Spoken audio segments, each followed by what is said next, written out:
Assalamualaikum warahmatullahi wabarakatuh. Perkenalkan, nama saya Wina Senja Maulina dengan NPM 2006196.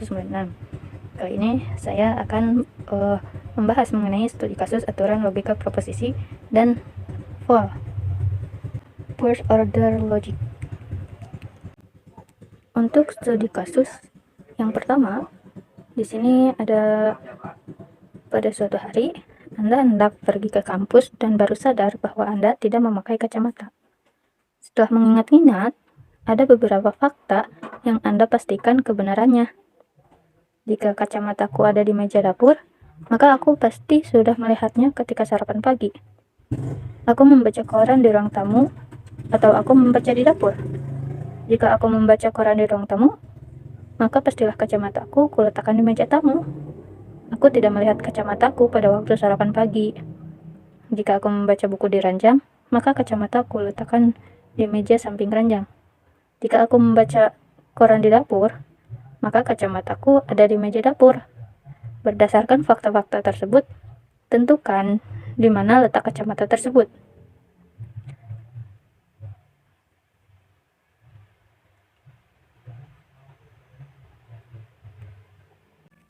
Untuk memudahkan pemahaman dan penggunaan hukum-hukum inferensi, maka kalimat-kalimat tersebut terlebih dahulu dinyatakan dalam simbol-simbol logika. Seperti misalkan, P sebagai kacamataku ada di meja dapur. Q sebagai aku melihat kacamataku ketika sarapan pagi. Dan R, aku membaca koran di ruang tamu. S, aku membaca koran di dapur. T, kacamata aku letakkan di meja tamu. U, aku membaca buku di ranjang. W, sebagai kacamata aku letakkan di meja samping ranjang.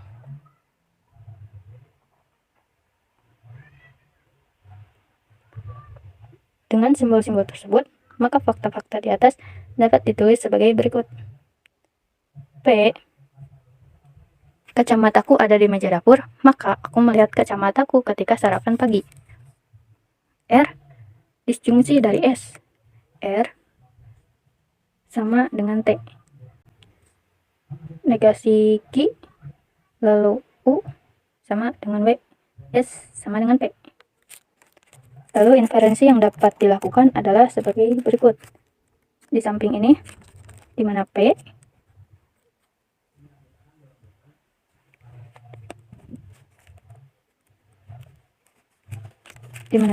kacamataku ada di meja dapur. Maka Q, aku melihat kacamataku ketika sarapan pagi. Ini merupakan fakta. Lalu negasi dari Q. Jadi aku melihat kacamataku ketika sarapan pagi. Jadi yang menjadi modus tollens yaitu negasi P, di mana P sama dengan Q, di mana P merupakan kacamataku ada di meja dapur. Dan maka Q, aku melihat kacamataku ketika sarapan pagi. Lalu negasi Q yaitu aku tidak melihat kacamataku ketika sarapan pagi. Jadi dengan modus tollens, negasi P yaitu kacamataku tidak ada di meja dapur. S, aku membaca koran di dapur, maka P, kacamataku ada di meja dapur. Negasi P, kacamataku tidak ada di meja dapur. Jadi negasi S, aku tidak membaca koran di dapur.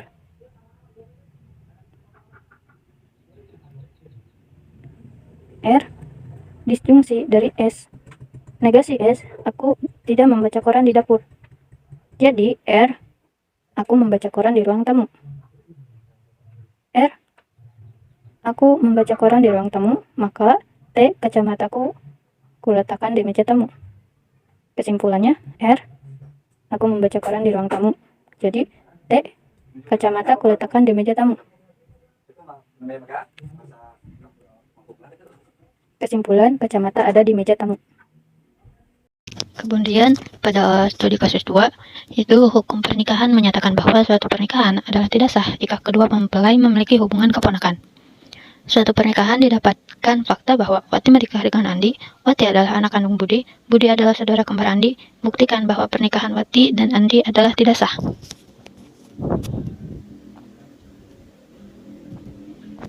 Maka terdapat fakta yang diberikan dapat disusun dua premis dalam bahasa first order logic. Yang pertama, untuk setiap XYZ, anak kandung XZ, konjungsi dari saudara kembar YZ. Implikasi keponakan XY artinya untuk setiap individu XY dan Z, jika X adalah anak kandung dari Z dan Y adalah saudara kembar dari Z, maka X adalah keponakan dari Y.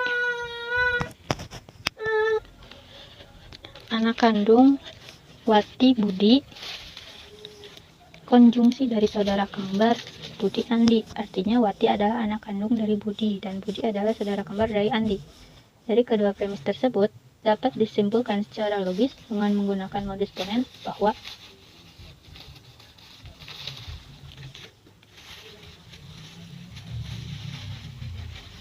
keponakan Wati Andi artinya Wati adalah keponakan dari Andi, dan karena hukum pernikahan menyatakan bahwa suatu pernikahan tidak sah jika kedua mempelai memiliki hubungan keponakan, maka dapat disimpulkan secara logis bahwa pernikahan Wati Andi tidak sah, artinya pernikahan antara Wati dan Andi tidak sah. Jadi dapat ditarik kesimpulan bahwa pernikahan antara Wati dan Andi tidak sah berdasarkan hukum pernikahan dan fakta-fakta yang diberikan. Lalu untuk menggunakan backward chaining, kita mulai dengan tujuan akhir, yaitu membuktikan bahwa pernikahan antara Wati dan Andi tidak sah berdasarkan hukum pernikahan.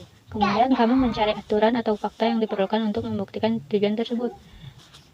Aturan yang diperlukan adalah hukum pernikahan yang menyatakan bahwa suatu pernikahan tidak sah jika kedua mempelai memiliki hubungan keponakan. Selanjutnya, fakta yang diperlukan adalah Wati adalah anak kandung Budi, Budi adalah saudara kembar Andi. Dari fakta tersebut dapat disimpulkan bahwa Wati adalah keponakan Andi. Oleh karena itu, pernikahan antara Wati dan Andi tidak sah berdasarkan hukum pernikahan. Secara ringkas, proses backward chaining untuk membuktikan bahwa pernikahan Wati dan Andi tidak sah adalah tujuan membuktikan bahwa pernikahan Wati dan Andi tidak sah. Aturan hukum pernikahan yang menyatakan bahwa pernikahan tidak sah jika kedua mempelai memiliki hubungan keponakan. Faktanya, Wati adalah anak kandung Budi dan Budi adalah saudara kembar Andi.